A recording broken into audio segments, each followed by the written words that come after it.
तो दोस्तों, आजकल हर जगह बस एक ही बात हो रही है, बिटकॉइन, है ना? सबको बिटकॉइन के बारे में बात करते हुए सुनती हूँ, फ्रॉम चाय की टैपरी to Instagram, bitcoin is everywhere. But you know me guys, I am all about the facts. और आज हम बिटकॉइन के बारे में सचमुच में जानेंगे। Bitcoin, as you might have heard, is a digital currency. But what does that even mean? And should you be using it? Well, that's what we are going to discuss today. Bitcoin के फायदे और नुकसान। We'll dive into all the details, from how it works to its advantages and disadvantages. Believe me, after this video, you'll be a Bitcoin pro. तो अपनी चाय और कुछ नमकीन ले आओ, क्योंकि ये होने वाला है interesting. So, if you're ready to unravel the mystery of Bitcoin with me, then hit that like button and let's get started. चलो, शुरुआत करते हैं बुनियादी बातों से। बिटकॉइन के बारे में सबसे पहली चीज़ जो आपको जाननी चाहिए, वो ये है कि ये विकेंद्रीकृत है। इसका मतलब क्या है? इसका मतलब है कि कोई भी एक संस्था, जैसे सरकार या बैंक, इसे नियंत्रित नहीं करता है। एक ऐसी दुनिया की कल्पना करो जहां बेकार के बैंक चार्जेस नहीं हैं या आपके पैसों पर किसी और का कंट्रोल नहीं है। यही विकेंद्रीकरण की खूबसूरती है।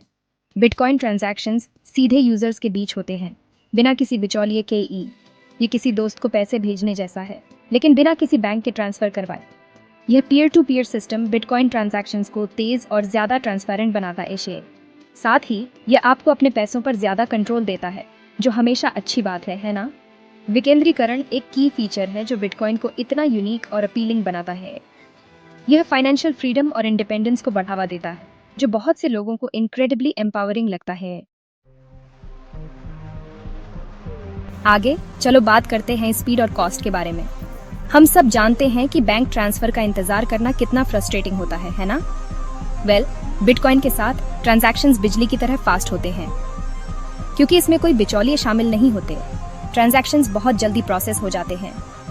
चाहे आप अगले शहर में अपने दोस्त को पैसे भेज रहे हो या दुनिया भर में किसी परिवार के सदस्य को, बिटकॉइन ट्रांजैक्शंस पलक झपकते ही हो जाते हैं। और सबसे अच्छी बात यह है कि बिटकॉइन ट्रांजैक्शंस बहुत अफोर्डेबल भी होते हैं। आपको पता है वो बड़े बड़े ट्रांजैक्शन फीस जो बैंक्स हमसे लेते हैं, बिटकॉइन के साथ वो फीस बहुत कम होते हैं। ये इसे रोजमर्रा के ट्रांजैक्शंस के लिए एक अट्रैक्टिव ऑप्शन बनाता है, खासकर छोटे व्यवसायों या उन लोगों के लिए जो अक्सर विदेशों में पैसे भेजते हैं। तो चाहे आप जल्दी में हो या बस कुछ पैसे बचाना चाहते हो, बिटकॉइन आपके लिए है। अब चलो बात करते हैं सबसे बड़ी चिंता की, सिक्योरिटी। जब भी हम डिजिटल करेंसीज के बारे में बात करते हैं, सिक्योरिटी हमेशा एक बड़ी चिंता होती है। लेकिन पता है क्या?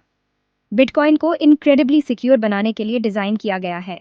यह ब्लॉकचेन टेक्नोलॉजी का उपयोग करता है, जो मूल रूप से एक पब्लिक लेजर की तरह है, जो हर एक ट्रांजैक्शन को रिकॉर्ड करता है। इससे किसी के लिए भी सिस्टम को चीट करना या आपके बिटकॉइंस चुराना लगभग असंभव हो जाता है। और एक और कूल बात, बिटकॉइन ट्रांजैक्शंस अनोनिमस होते हैं, मतलब कुछ हद तक। जबकि सभी ट्रांजैक्शंस ब्लॉकचेन पर रिकॉर्ड किए जाते हैं, आपकी पर्सनल इंफॉर्मेशन आपके बिटकॉइन एड्रेस से लिंक नहीं होती है।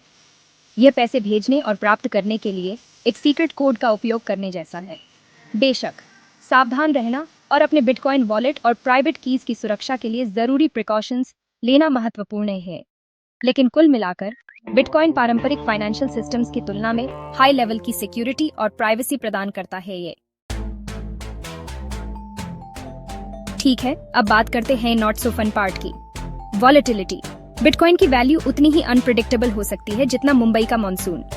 एक दिन यह बहुत ऊपर होता है, अगले दिन यह नीचे गिर जाता है। ये वॉलेटिलिटी थोड़ी स्कैरी हो सकती है, खासकर अगर आप क्रिप्टो करेंसीज की दुनिया में नए हैं। लेकिन बात यह है कि हर इन्वेस्टमेंट के साथ रिस्क आता है ना?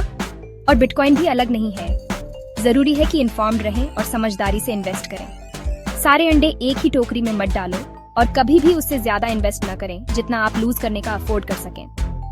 बिटकॉइन को एक रोलर कोस्टर राइड की तरह समझो। यह थ्रिलिंग और रिवॉर्डिंग हो सकता है, लेकिन आपको यूपीएस एंड डाउन्स के लिए तैयार रहने की जरूरत है। अंत में चलो लीगल चीजों के बारे में बात करते हैं। बिटकॉइन अभी भी एक अपेक्षाकृत नया कंसेप्ट है और दुनिया भर की सरकारें अभी भी यह पता लगा रही हैं कि इसे कैसे रेगुलेट किया जाए। कुछ देशों ने बिटकॉइन को खुले हाथों से अपनाया है, जबकि कुछ अभी भी थोड़े वेरी हैं। क्लियर रेगुलेशंस का यह अभाव बिटकॉइन यूजर्स के लिए कुछ अनिश्चितता पैदा कर सकता है। अपने देश में लेटेस्ट रेगुलेशंस पर अपडेटेड रहना और बिटकॉइन का रिस्पॉन्सिबली उपयोग करना महत्वपूर्ण है। लेकिन याद है जब इंटरनेट पहली बार आया था, किसी को नहीं पता था कि इसका क्या करना है ना? लेकिन अब इसे देखो, ये हमारे जीवन का एक अभिन्न अंग है। इसी तरह जैसे जैसे बिटकॉइन को ज्यादा मेन स्ट्रीम एक्सेप्टेंस मिलती जाएगी, हम क्लियरर रेगुलेशंस और इसके उपयोग के लिए एक ज्यादा स्टेबल एनवायरनमेंट देखने की उम्मीद कर सकते हैं।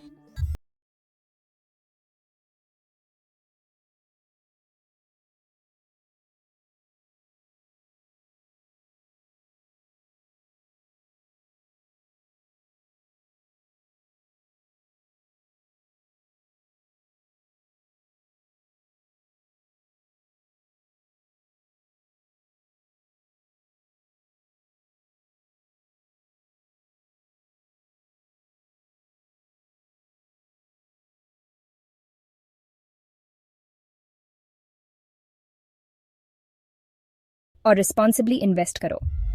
अगर आपको ये वीडियो पसंद आया और इस तरह का और कंटेंट देखना चाहते हैं तो लाइक बटन दबाना और मेरे चैनल को सब्सक्राइब करना न भूलें। अगली बार तक क्यूरियस रहो, इन्फॉर्म्ड रहो एंड कीप रॉक।